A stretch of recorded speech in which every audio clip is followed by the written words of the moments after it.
Hello dear students, आज के इस वीडियो लेक्चर से हम स्टार्ट करने जा रहे हैं एक नया chapter that we call as reproductive health. आज रिप्रोडक्टिव हेल्थ का पहला टॉपिक हम स्टार्ट करेंगे और रिप्रोडक्टिव हेल्थ में सबसे पहला जो टॉपिक है दैट इज एसटीडीज। ठीक है, एसटीडीज भी बोलते हैं या इनको हम बोलते हैं सेक्सुअली ट्रांसमिटेड डिजीजेस। ठीक है, सेक्सुअली ट्रांसमिटेड डिजीजेस या इनको आप एसटीडीज भी शॉर्ट में लिख सकते हैं। ठीक है ना। अब मसला ये है कि एसटीडीज होते क्या हैं। ठीक है ना, सेक्सुअली ट्रांसमिटेड डिजीज, नाम से ही पता चल जाता है कि ऐसी डिजीजेस हैं जो सेक्सुअल इंटरकोर्स के थ्रू ट्रांसमिट होती है एक पर्सन से दूसरे पर्सन में। मान लो अगर किसी को कोई एसटीडी, कोई सेक्सुअली ट्रांसमिटेड डिजीज है, अगर कोई नॉर्मल पर्सन इसके साथ सेक्सुअल इंटरकोर्स करता है तो उसको भी ये ट्रांसमिट हो सकती है। तो ऐसी डिजीज जो सेक्सुअल इंटरकोर्स के थ्रू ट्रांसमिट होती हैं एक पर्सन से दूसरे पर्सन में। ठीक है। हाँ, अब इनको हम बेटा दूसरा नाम जो है इनको हम वेनरल डिजीजेस बोलते हैं। Venereal, these are also called as venereal diseases. ठीक है। और इसके अलावा चूंकि ये डिजीज जो है ये ज्यादातर हमारे रिप्रोडक्टिव ऑर्गन्स को इफेक्ट करते हैं या रिप्रोडक्टिव ग्लैंड्स को इन्फेक्ट करते हैं, तो इस वजह से हम इसको हम दूसरा नाम भी बोलते हैं। We also call them as reproductive tract infections. Reproductive tract infections. So you will remember that they are also called as STDs or venereal diseases or reproductive tract infections. और सिंपली आप याद रखेंगे कि ऐसी बीमारियां जो एक पर्सन से दूसरे पर्सन में ट्रांसमिट होती हैं, कैसे? Through sexual intercourse. ठीक है। हाँ, तो ये हो गई एसटीडीज। अब एसटीडीज में जो इंपॉर्टेंट जो है, अब इसमें जो टाइप्स हैं, टाइप्स नहीं बल्कि कौन कौन सी बीमारी जो है जो मोस्ट कॉमन एसटीडीज कहलाती है, तो उनको हम डिस्कस करने जा रहे हैं। उसमें सबसे पहली बीमारी जो है, पहली डिजीज जो है दैट वी कॉल एज साइफिलीज। तो इस बीमारी को हम क्या बोलते हैं? साइफिलीज। पहली एसटीडी हम डिस्कस करने जा रहे हैं। ठीक है। हाँ, अब साइफिलीज जो है बेटा, ये आप याद रखेंगे, it is a bacterial disease. It is a bacterial disease and it is caused by a bacteria called treponema pallidum. तो ट्रिपोनिमा पैलिडियम एक बैक्टीरिया है, इसी की वजह से क्या होती है? साइफिलीज होती है। ठीक है। हाँ, अब ये कैसे ट्रांसमिट होती है? Through unprotected sexual intercourse. ठीक है ना।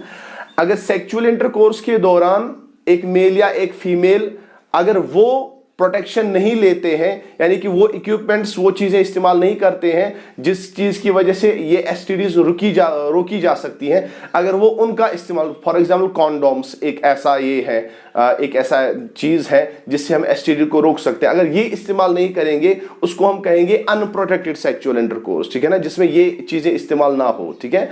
तो अगर अनप्रोटेक्टेड सेक्सुअल इंटरकोर्स होगा तो बेटा साइफिलीज जो है ट्रांसमिट हो सकती है एक पर्सन से दूसरे पर्सन में। ठीक है। हाँ, अब इसके अलावा it is also transmitted from mother to foetus through placenta. चूंकि जब एक माँ के पेट में, माँ के यूट्रस में बच्चा होता है, ठीक है ना, उन दो के दरमियान एक इंटीमेट कनेक्शन होता है, रिप्रोडक्शन में हमने पढ़ा है, जिसको हम प्लेसेंटा बोलते हैं, जिसके जरिए से सारे मटेरियल्स जो है बच्चे को मिलते हैं। ठीक है ना, या फिर वेस्ट प्रोडक्ट्स बाहर निकलते हैं। तो इसी प्लेसेंटा के जरिए से माँ से ये बच्चे को भी ट्रांसमिट हो सकता है। तो उसको उस टाइम हम कहलाएंगे कि उस बच्चे में जो साइफिलीज होगी दैट विल बी कॉन्जेनाइटल साइफिलीज। ठीक है ना, that will be congenital. Congenital का मतलब हो गया कि इस बच्चे में पैदाइशी साइफिलीज की बीमारी होगी। ठीक है। हाँ, तो इस तरीके से ट्रांसमिट हो सकता है। This is transmission. ठीक है।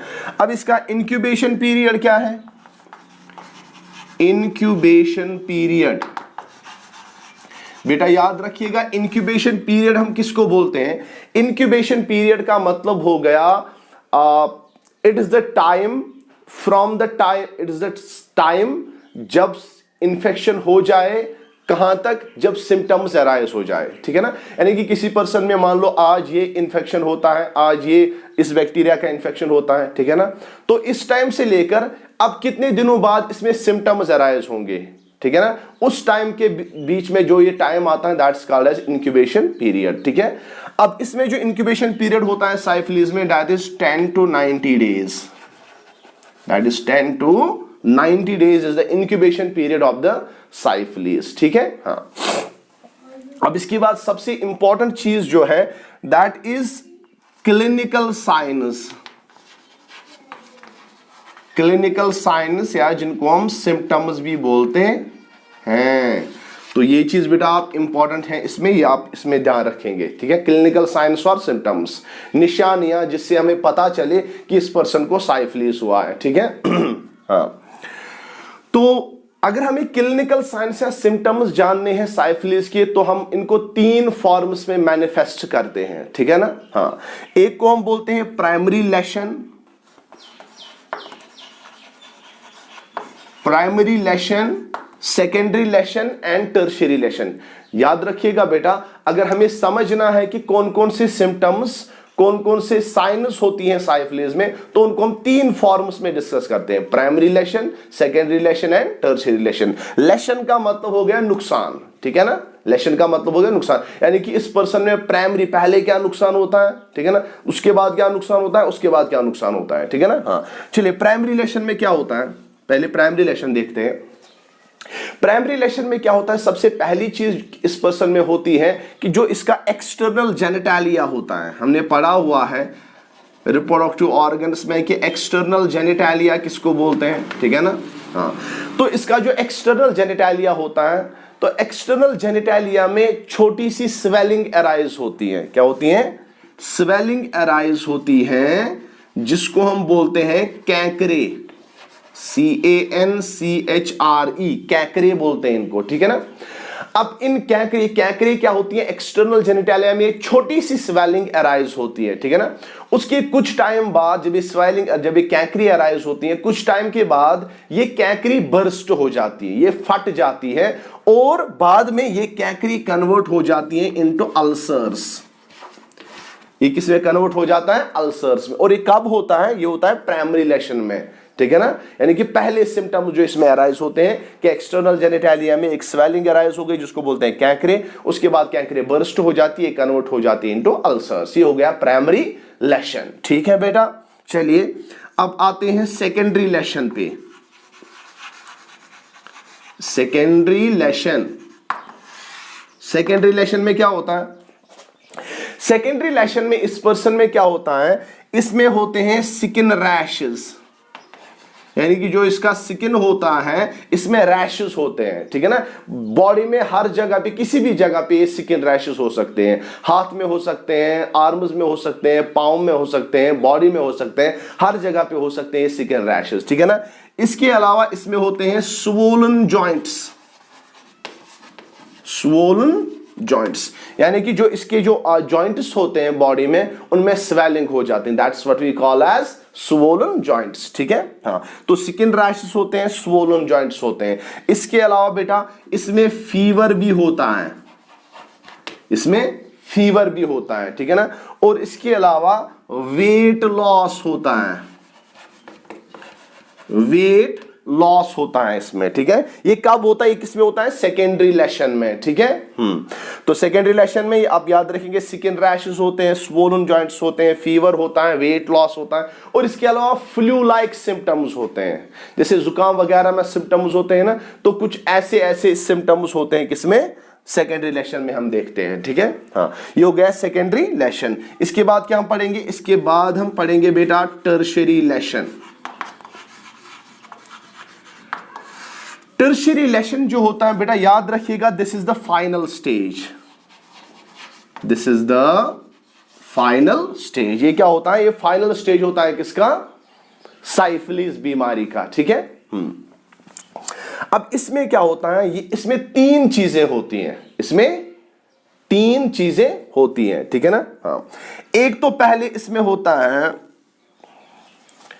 इसमें होता है न्यूरोसाइफिलीज, न्यूरोसाइफिलिस होता है इसमें होता है कार्डियोवैस्कुलर साइफिलिस एंड इसमें होता है ग्यूमैटस साइफिलिस। याद रखिएगा बेटा, 3 चीजें होती हैं टर्शियरी रिलेशन में। एक तो होता है बेटा टर्शियरी रिलेशन में हम पढ़ते हैं न्यूरो, इसमें 3 चीजें होती है। फाइनल स्टेज होता है साइफिलिस का, न्यूरोसाइफिलिस होता है इसमें, कार्डियोवैस्कुलर साइफिलिस और ग्यूमैटस साइफिलिस, ठीक है ना। अब न्यूरोसाइफिलिस में क्या होता है, न्यूरोसाइफिलिस में there is degeneration of CNS, यानी कि जो सेंट्रल नर्वस सिस्टम होता है जिसमें ब्रेन और स्पाइनल कॉर्ड होता है, इसकी जो सेल्स होती हैं वो डीजेनरेट हो जाती हैं, ठीक है ना। मैं यहां पे लिखता हूं,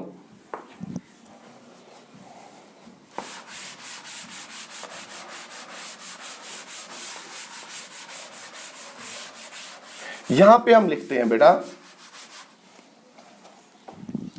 तो जो न्यूरोसाइफिलिस है, न्यूरोसाइफिलिस में क्या होता है, there is degeneration of CNS, यानी कि ब्रेन और स्पाइनल कॉर्ड जो होता है ये डीजेनरेट होने लगता है। लेकिन ये कब होता है, ये फाइनल स्टेज है साइफिलिस का, ठीक है ना। अगर तब तक इस बीमारी का इलाज नहीं हुआ तो हम टर्शियरी स्टेज में आ सकते हैं, टर्शियरी रिलेशन में आ सकते हैं, ठीक है। हाँ, उसमें क्या होता है, degeneration of CNS, central nervous system, ठीक है ना।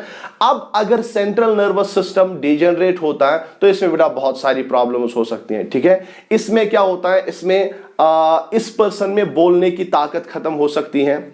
इसमें इस पर्सन में क्या हो सकता है, इसकी आंखों की रोशनी चली जा सकती है, बात समझ आ रही है, तो ब्लाइंडनेस भी हो सकती है, ठीक है। तो इसके अलावा चूंकि ब्रेन से तो ही सारा कुछ कंट्रोल होता है पूरी बॉडी का, तो इसमें डिफरेंट चीजें हो सकती हैं, किसमें, अगर CNS डीजेनरेट हो गया, ठीक है ना बेटा। चलिए, तो इसके अलावा जो कार्डियोवैस्कुलर साइफिलिस है, कार्डियोवैस्कुलर साइफिलिस में क्या होता है, there is degeneration of valves of heart, there is degeneration of the valves of heart। मैंने पढ़ाया हुआ है सर्कुलेटरी सिस्टम में आपको पिछले साल कि जो हार्ट होता है, हार्ट में होते हैं valves, ठीक है ना। जैसे बाइकस्पिड वैल्व होता है, ट्राइकस्पिड वैल्व होता है, पल्मोनरी वैल्व होता है, एओर्टिक वैल्व होता है, ठीक है ना।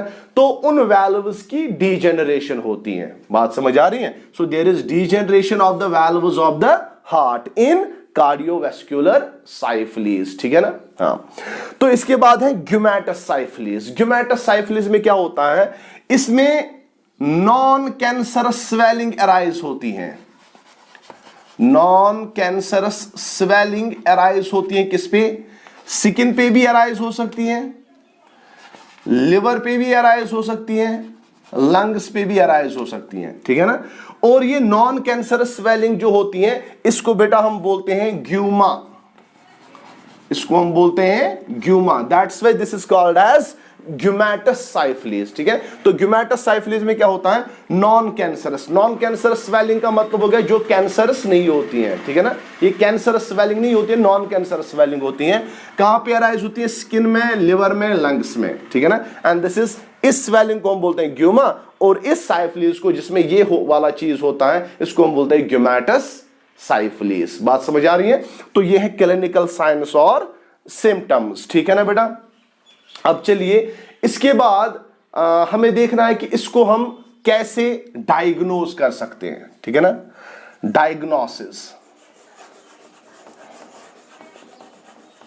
डायग्नोज कैसे कर सकते हैं इस बीमारी को, ठीक है ना।